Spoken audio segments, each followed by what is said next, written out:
We've got several stories to discuss today, and we're starting off with the bridge collapse in Baltimore.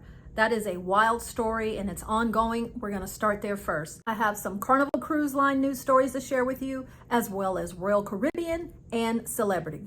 Come on, let's swan dive right into it.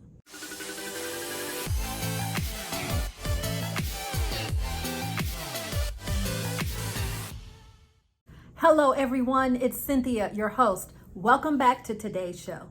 Let's just jump right into this breaking story. This happened early morning today, Tuesday, March 26, about 1:30 a.m. when a cargo ship in Baltimore hit the Francis Scott Key Bridge and that bridge collapsed. Before I get into some of the further details of this story, and it's really very hairy, I want to tell you a little bit more about that bridge. So I looked it up just in case you're not familiar with the Baltimore area or this bridge and what it's all about, what it means.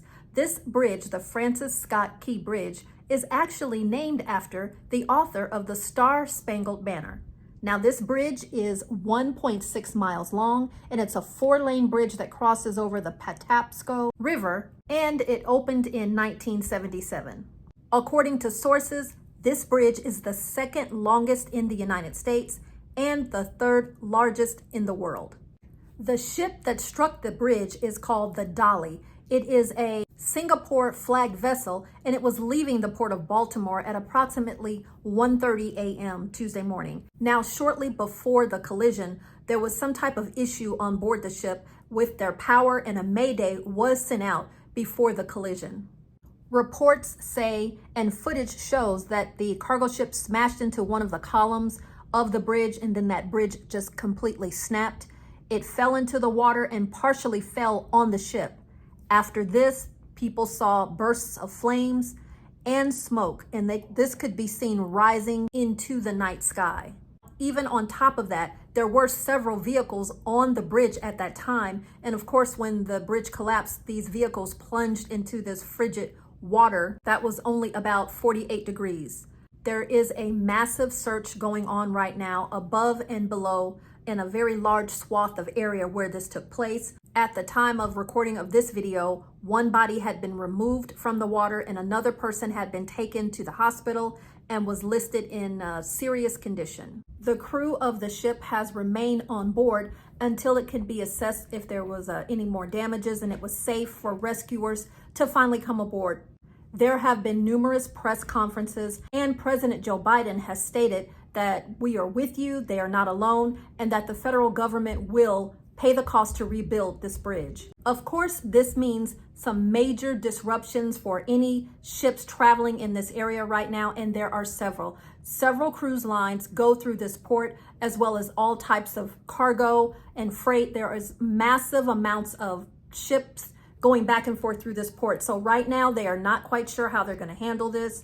There are ships that are just having to stay there for the time until they can determine the damage and assess the best course of action. I am sure that we will have many updates about changes to schedules for any vessels and any ships that were coming to the port of Baltimore. So I am telling you to beware. If you are taking any type of travel in this area that would have you going over to this bridge in the area, just beware and keep yourself attuned to the news to find out how they're going to work this out, because there certainly will be disruptions. Now, I definitely say that our prayers go out to all of the people who were impacted by this terrible, terrible tragedy. As news comes out, we'll probably be able to let you know more as the days go by. I am sure that we're going to get continued updates, and in my daily shorts, I will make sure to get out any new information that I find about the situation there in Baltimore, the status of any of the people that they're looking for rescue. And as I stated earlier, our hearts and our prayers go out to everyone affected. Celebrity Cruise Lines has given us a short announcement. They've announced today more short sailings for their 2025-2026 cruise season based on the extreme popularity of these short sailings in 2024. These short escapes will take place on the Celebrity Reflection and the Celebrity Summit. The ships will be traveling to destinations such as Cozumel, Bimini, Key West, the Yucatan Peninsula, and of course the exclusive Perfect Day at Coco Cay or Coco Key.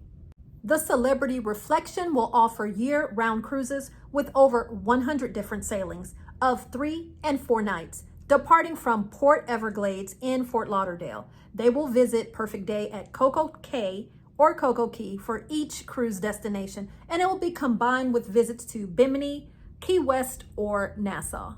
The Celebrity Summit will continue with their very popular 4 and 5 night sailings to a variety of different destinations like Nassau and Bimini and Cozumel. And it doesn't matter if you pick Celebrity Summit or Celebrity Reflection, you will have the choice of midweek escapes or extended weekend escapes. What do you think about traveling on the Celebrity Reflection or the Celebrity Summit for one of these escapes, as they are called? They sound like a great opportunity for a long weekend or just a getaway. Anytime, in my opinion, that you can get on a cruise ship, it's a pretty good time. Are you interested in any of these travels? This is the right opportunity for me to remind you that I am a travel agent with Luxrally Travel. So if you are interested in any of these cruises that we just talked about, I can book that for you. This cruise or any other cruise vacation. I will put my information down in the description link below in case you are ready to book your next travel adventure. Here's a question for you that goes right along with our next story. Give me your favorite 80s song. I know some of you probably weren't even born in the 80s, but that's irrelevant. What's your favorite 80s song? I looked it up. The #1 song in the 1980s was Take On Me by a-ha. Do you remember that song? I remember it very well. And the incredible video, that black and white cartoon video that went along with it. Some of you know just what I'm talking about. The #2 song of the 80s was Sweet Child of Mine by Guns N' Roses. #3 was Every Breath You Take by The Police. And #4 was Don't You Forget About Me by Simple Minds. Do these songs take you back, give you some fond memories? And why am I talking about the favorite songs from the 80s? I'm talking about the Royal Caribbean 80s cruise that's coming at you in 2025. It has just been announced what ship, what date, and who the artists are that will be aboard this funky good time of floating fun on the sea. It didn't work. Anyway, I'm talking about the 80s cruise that's coming in 2025. Now, the 80s cruise for 2024 was a sold out hit, and people who have taken that cruise are already getting ready for 2025's cruise. This cruise will be aboard Royal Caribbean's Explorer of the Seas, and the cruise will take place March 2nd through March 9th of 2025, and that will visit San Juan, Nassau, and the private island of Labadee in Haiti. Oh man, I took a look at the artists that will be performing on here and it gets me excited. I'm really thinking about adding this to my 2025 list of cruises. Let me give you the rundown of the artists. We have Adam Ant and Squeeze. We have Christopher Cross, Sheila E., and Men at Work. But the list goes on. Additional performers include Curtis Blow, and I Want You to Know, Quiet Riot, The Alarm, Information Society, and many more. This 80s cruise has been going on since 2016. Now, it did not happen during the time of COVID, but since 2016, annually, this fun cruise has been happening, and it's been called an annual celebration of pop culture. Some of the things that you can look forward to aboard the cruise are concerts and also themed party nights. There'll be things such as Q&As with your favorite artists. Of course, on a cruise ship, you have to have trivia, so plenty of 80s trivia, karaoke with a live band. They will add some VIP events that you can get up close and personal with some of your favorite 80s stars, and shore excursions led by the celebrities and the musicians themselves, along with themed parties each night that will be different.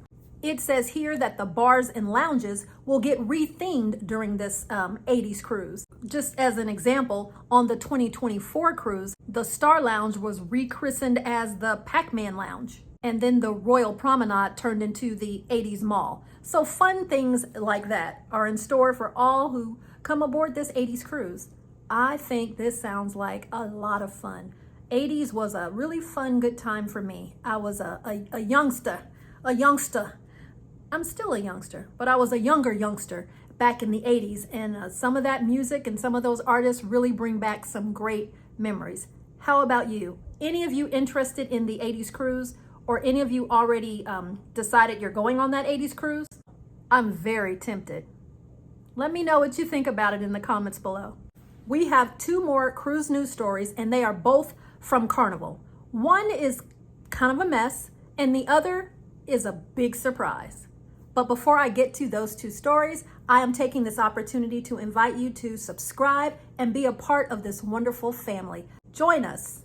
All you have to do is click on that subscription button. Subscribe to the channel. It costs you absolutely nothing. And once you do that, you will be notified when new videos come out. You'll be the first to know. So take the time to click down on that subscription button. And while you're at it, why don't you give us a like and share this video with anyone who would be interested in cruise news, cruising, or traveling and adventure. Thank you so much. Right Recipe for Travel is forging forward. We're on a mission to hit 10,000 subscribers before the middle of July. I really want you to help me out, be a part of the family. Now, let's talk about this soggy situation on the Carnival Sunshine. Soggy, sunshine, those 2 didn't go together, and they certainly didn't go together on the Sunshine just recently when the ship flooded. Okay, let me tell you the story. On March 23rd, in the early hours of the morning, while the Carnival Sunshine was returning from a 5-day cruise, and they had a great time in Grand Cayman and Ocho Rios, on the way back to Miami, passengers woke up early morning to this and this. Now, Carnival has not yet confirmed exactly what happened, but the key suspects are bad weather and a burst pipe. Passengers on board the Sunshine said that they did go through a spell of bad weather, thunderstorms and lightning, and the ship sailed right through the storm. So that is another reason why the thought is either bad weather or a burst pipe. This flooding continued overnight, and it impacted several staterooms. And as you can imagine, people were not happy. Some of the corridors were also full of water as the crew tried their very best to manage the situation. The announcement from the captain did state that weather was part of the reason why the flooding situation happened on board the ship. There were some outdoor areas to the ship that were closed off to passengers during this time, but it did not impact the ship getting back to Miami on time. Can you imagine going to bed? It's the last night of your cruise. It's already kind of sad. It's almost over. And you wake up to flooding. You know, the first thing that's going to go through your mind is, oh my gosh, the ship is sinking. And after you finally calm down and realize, whew, okay, that's not the issue. And then you realize that all your stuff is wet and there's water everywhere. That would be a very, very unpleasant and soggy mess. No word as of yet on what type of compensation, if any, that Carnival Cruise Line is giving to the passengers. What would you do? If you had been caught in this situation, would you expect some kind of compensation back from Carnival Cruise Line? Let me know. Things like this can happen sometimes. I don't know. Let me know what you think down in the comments below. And finally, our last story is another Carnival Cruise Line story. And a very surprising announcement today. Carnival let us know that they are building ship number 5. Their 5th Excel class cruise ship, they've let us know, is on the way. Now, this announcement is so very surprising because right after the closure and then the reopening of cruising, we heard loud and clear that Carnival said, whoa, we're going to take a break from building those new ships and try to recover from this situation. And just 6 weeks earlier, they announced the building of their 4th Excel class ship. Now, here comes number 5. I guess Britney Spears said it best. Oops, they did it again. Carnival signed a contract with German shipbuilder Meyer Werft to build this 5th Excel class ship, scheduled to begin service in 2028. Carnival President Christine Duffy said, Carnival's Excel class fleet will soon be a quintet of these very popular ships that provide outstanding guest amenities and tremendous operating efficiencies. This latest ship has yet to be named, so we're waiting for more details about the size and what the name of this ship will be. All of the Excel class ships are in U.S. home ports. The Carnival Mardi Gras is home ported in Port Canaveral. The Carnival Celebration is out of Port Miami. And the Carnival Jubilee is in the Port of Galveston. Anybody have any good guesses where you think these two ships, number 4 and now number 5, will be home ported? I would love to know your thoughts. And is anyone excited or surprised by this announcement today from Carnival Cruise Lines? Let us know in the comments below. Whew, done. That is the cruise news for today. Thank you so much for sticking around to the very end. I really appreciate all of my wonderful viewers. Thank you so much, everyone, and we'll catch you at the next adventure.